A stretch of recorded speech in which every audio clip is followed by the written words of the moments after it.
Irina Skugorina strādāja kādā apsardzes uzņēmumā. Firma likvidēja, taču uzņēmuma vadītāja Irina neatlaida, bet pārcēla strādāt citā uzņēmumā. Пришел бригадир и принес нам бумагу подписать, что мы типа увольняемся по собственному желанию и нас переводят в другую, по другим названиям типа фирму, но вы все остаетесь работать. А мы говорим, а почему по собственному желанию, если вы нас переводите, это же фирма, вы должны, значит, и нас перевести.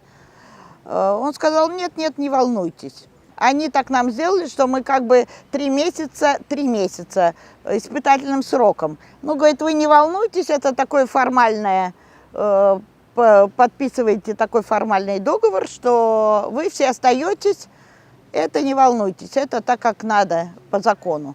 Irina jaunajā darba vietā nostrādāja gandrīz 3 mēnešus, jeb darba līgumā noteikto pārbaudas laiku. Позвонил бригадир и сказал, чтобы мы не выходили на работу, нас всех сократили.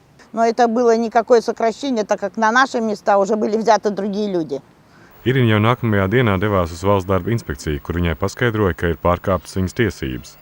Darba devējs vēlējās izmantot darba likuma punktu, kas pārbaudas laikā ļauj darba devējam uzteikt darbu tikai 3 dienas pirms atlaišanas.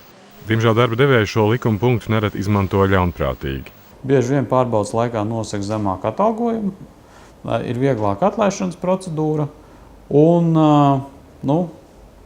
līdz ar to ir iespēja vieglāk ar šo darbinieku manipulēt.